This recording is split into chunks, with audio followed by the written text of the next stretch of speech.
안녕하세요. Q&A 저희가 저번에 받는다고 했었잖아요. 질문들을 많이 보내주셨어요. 근데 그 중에서 좀 정리를 해봤고, 그리고 이제 대답을 해드리려고 이 영상을 시작하고자 합니다.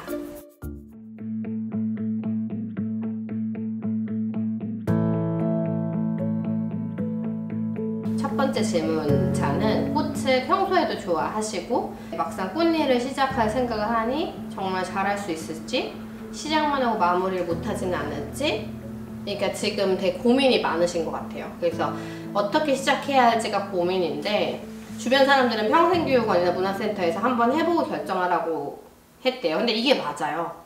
이게 맞고 이 주변 분들이 제대로 조언해 주신 게 맞아요. 근데 질문자님은 지방에 거주하고 있어서 가까이 접하기가 어렵다라고 하셨거든요.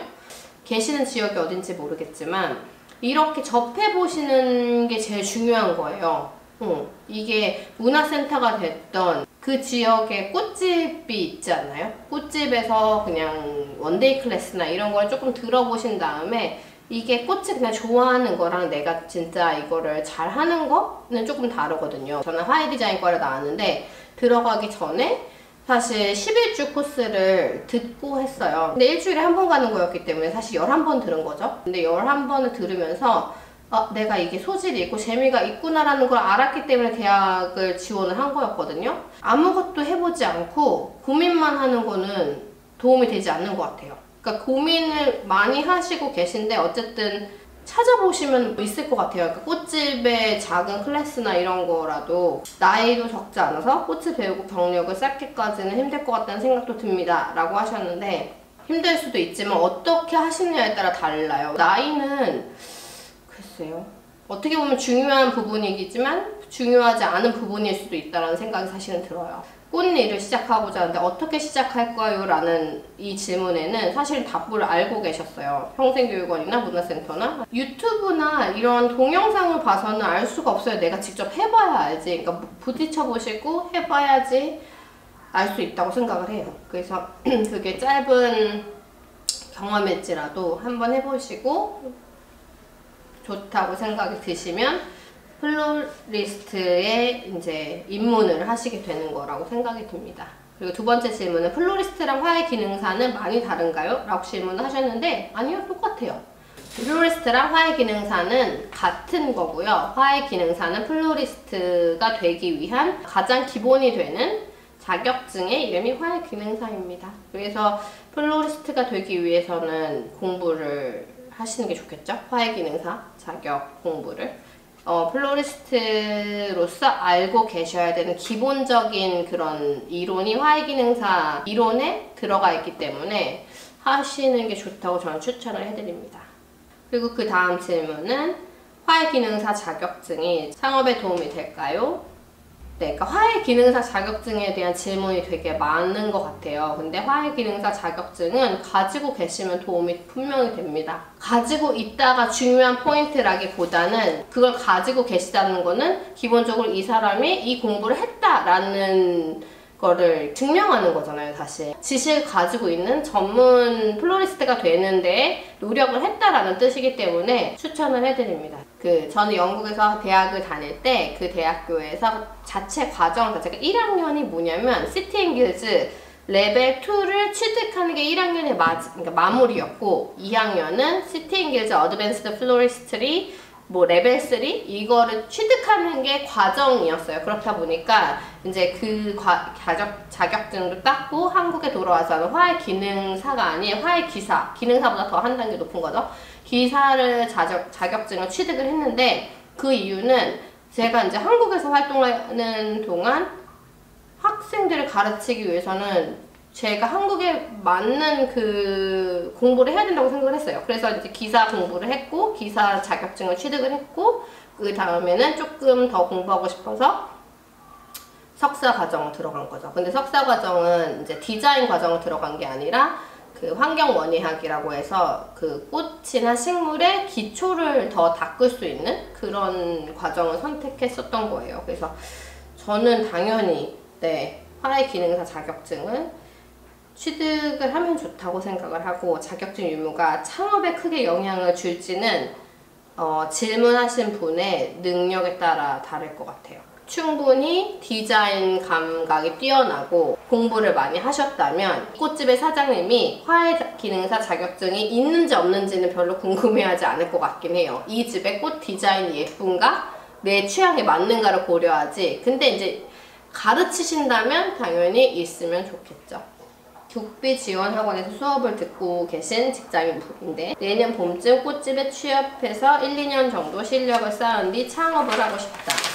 국비학원에서 듣는 과정만으로 꽃집 취업이 순조로울까요?가 질문이신 거예요. 순조로울 수도 있고 순조롭지 않을 수도 있다 가 답이에요. 그러니까 항상 답은 어떤 곳에 취직을 하시느냐에 따라 다를 것 같아요. 저 같은 경우는 대학교 이제 합격증을 받고 합격증만 받은 거지 꽃에 다뤄본 적이 한 번도 없어요. 근데 동네 꽃집에 취직했단 말이에요, 그때. 그러니까 순조롭게 됐죠. 그거는 우연히. 그냥 아르바이트 학생이 필요했던 거예요. 그렇다 보니까 제가 뽑힌 거고 2년 학교를 다니고 꽃집에 취직을 하려고 하는데 진짜 이력서 100개 정도 썼던 것 같은데 진짜 다 거절당했어요. 진짜로. 그 사람들은 진짜 프로페셔널한 플로리스트를 뽑고 싶었던 거고 그렇다 보니까 제 포트폴리오가 너무 학생 수준에 머물러 있었던 거죠. 첫 번째 제가 취직했던 꽃집은 프로페셔널 플로리스트 뽑으려던 게 아니었으니까 그냥 꽃 다듬어주고 정리해주고 이런 친구가 필요했었던 거니까 취직이 된 거고. 그래서 이 질문의 답은 꽃집 취업은 어느 꽃집에 어떤 포지션으로 지원을 하시는가에 따라서 순조로울지 않을지가 결정이 될 것 같아요. 취업 시 가장 중요시하는 점은 무엇이며 포트폴리오는 어떤 방식으로 만드는 게 좋을까요? 제가 사장인 이 세종플레리 기준으로만 얘기를 하면 가장 중요시하는 점은 저희 직원들과 같이 재미있게 일을 성실하게 할 친구예요. 어차피 갖고 있는 스타일이 있다고 해도 그걸 버리고 세종플레리 스타일로 만드셔야 되거든요. 이 안에서 저희 스타일을 구현할 수 있는 능력이 필요한 사람을 뽑는 거지. 그래서 성실한 게 제일 중요하다고 생각을 합니다. 저는 포트폴리오는 솔직히 말씀드리면 대부분이 그냥 학원에서 하셨던 거를 찍어서 보내시기 때문에 지원하신 분의 디자인이라고 생각하지 않거든요. 저는 중요하게 생각하지 않는데 다른 곳에서는 중요하게 생각할 수도 있겠죠. 만약에 포트폴리오를 제작을 하신다라고 하면 본인이 디자인한 것으로 포트폴리오를 제작해 오신다고 하면 저는 그거는 선호할 것 같아요. 그리고 또한 창업 시 어떤 점을 유의하는지 이것 되게 방대한 것 같아요, 사실. 지금 질문해 주신 분의 성격이라든지 어떤 능력이 뛰어나신지 이런 걸 알지 못하는 상황에서 창업 시 어떤 점을 유의하는지 답변을 해드리는 건 되게 어려운 일이고 자금은 어느 정도 필요한지 동영상이나 아니면은 블로그 글 이런 거 보시면은 다 되게 다양하더라고요. 500만 원이 되지 않는 돈으로 창업하신 분들도 있고 아니면 막 되게 비싼 상권에 막 억이 넘는 단위의 돈으로 이제 왜냐면 권리금도 내고 본인의 자금 사정에 맞는 만큼 준비하시고 그거에 맞는 상권으로 가시는 게 맞다고 생각해요. 저 같은 경우는 처음에 시작할 때 3천만 원으로 시작했어요. 그 3천만 원 안에서 사실은 보증금이 2천만 원이었거든요. 남은 돈은 1천만 원밖에 없는 거예요.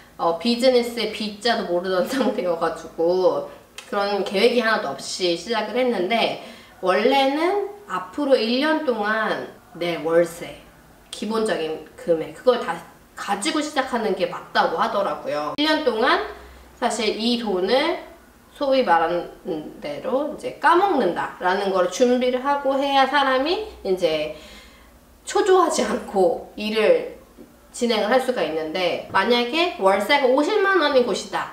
그러면 50만 원 곱하기 12 600만 원을 가지고 시작하시는 게 좋고 600만 원보다 조금 더 가지고 계셔야겠죠. 왜냐면 꽃도 사야 되고 뭐도 사야 되고 하니까 1000만 원 정도는 가지고 그 다음에 1000만 원 플러스 보증금을 가지고 시작하셔야 맞다고 생각합니다. 그래서 월세에 따라서 이 자금의 금액도 달라질 것 같고 다음 질문 보겠습니다. 그 다음 질문은 플로리스트라고 말할 수 있는 기준은 되게 어려운 질문인 것 같아요.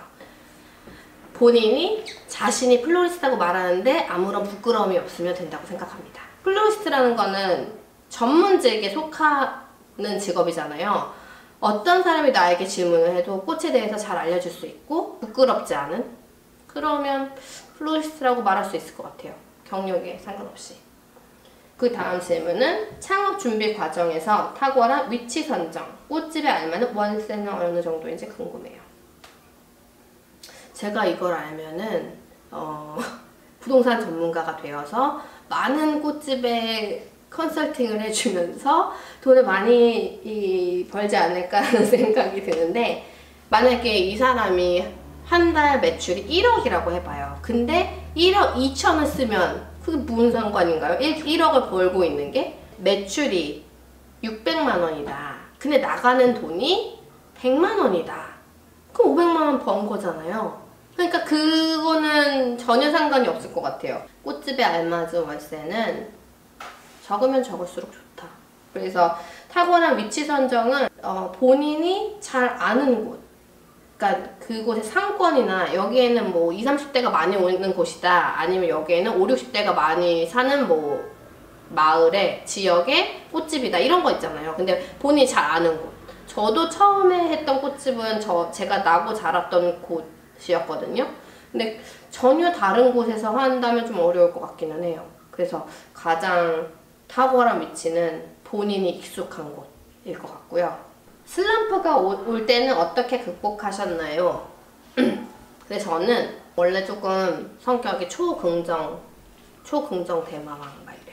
그래서 슬럼프가 다른 사람에 비해서 많이 오는 것 같지는 않아요. 근데 제가 첫 번째 슬럼프가 왔을 때는 아기 낳았을 때였어요, 사실. 아기를 낳고 그 산후조리원에 있을 때. 그리고 그 다음에 집에서 한 1, 2개월 정도? 좀 거의, 그러니까 일을 진짜 거의 직원들이 다 해줬고, 제가 가끔 나와서 일을 했었거든요. 근데 그때가 조금, 네, 답답했던 것 같아요. 그때. 다른 플로리스트들은 뭔가 일을 막 자꾸 만들어가는데 저는 약간 정체되어 있다는 생각을 했었거든요. 그때 슬럼프가 왔는데, 그때 저의 극복의 방법은 핸드폰을 보지 않는 거였어요, 사실. 핸드폰을 보면 자꾸 다른 친구들이 뭐를 하고 이런 게 보이면서 점점 혼자서 아기와 슬럼프로 빠졌던 것 같아요. 그래서 아예 핸드폰에 SNS 이런 거 안 봤던 것 같아요. 네. 슬럼프. 그러니까 고민은 자주 해요. 고민은 자주 하는데 딱히 슬럼프라고 말할 수 있을 때는 사실 그때인 것 같아요. 그리고 저는 해외 워크숍을 가니까 그게 일이기도 하지만 가서 좋은 사람들이랑 꽃 만질 때 그런 게 행복한 것 같아요. 저의 원래 일상은 정말 타이트하게 일을 하고 아이들 픽업을 하고 아이들 육아를 하고 막 이런 거기 때문에, 글쎄요, 성격이 달랐으면 슬럼프가 아주 자주 왔을 수도 있지만 성격으로 극복을 했나 보네요. 네. 그리고 어떤 또 질문자는 대학을 꼭 가야 할까요? 이렇게 질문을 하셨어요. 17살이라고 해주셨고 지금 꽃을 배우고 있는데 대학을 꼭 가야 할까요? 제가 꼭 가야 된다고 하면 가실 건가요? 저는 다닐 때 사실 좋았어요. 2년을 배우는 동안 많은 디자인을 배울 수가 있었고, 그리고 많은 이제 이론이나 아니면 다른 뭐 꽃꽂이의 역사라든지 아니면 병충해, 뭐 식물 관리, 이렇게 다 과목이 다 있었거든요. 그러면서 포괄적으로 조금 더 생각을 하게 됐었던 거기 때문에 대학을 가는 게 저는 도움이 되었던 것 같아요, 저는. 근데 이제 이거를 완전 그냥 실무로만 생각을 한다면 그 2년 또는 3년의 시간 낭비라고 생각을 할 수도 있어요. 그냥 이거를 집약적으로 빨리빨리 배우고 취직을 하는 게 더 낫지 않을까. 근데 이거 진짜 어려운 질문인 것 같아요. 네. 저는 대학도 다니고 취업도 동시에 했었기 때문에 그걸 동시에 같이 했었거든요. 그랬기 때문에 되게 좋았던 것 같아요. 왜냐면 실무는 실무대로 익히고 또 학업은 학업대로 하니까, 저는 제 기준으로 얘기한다면 대학을 꼭 가시고요. 대학교 일주일에 7번 가지 않잖아요. 가시지 않는 날에 취업을 하시는 건 어떠신지 여쭤봅니다. 아니, 제안합니다. 여쭤봅니다가 아니라. 대학을 나오지 않으면 불리한 건 뭐가 있나요?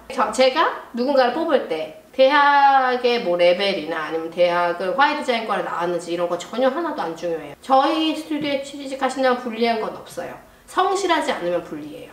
네. 마지막 질문입니다. 플로리스트 하면서 가장 힘드신 점은 무엇인가요? 가장 힘든 점은 플로리스트를 디자이너로 봐주지 않을 때가 가장 힘든 것 같아요.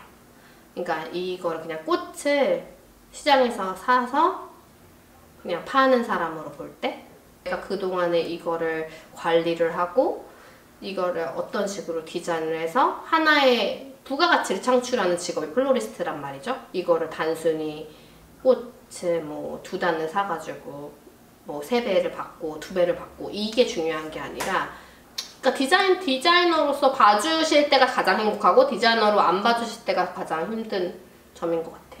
이렇게 저희가 질문을 정리를 해서 답변을 드려봤는데요.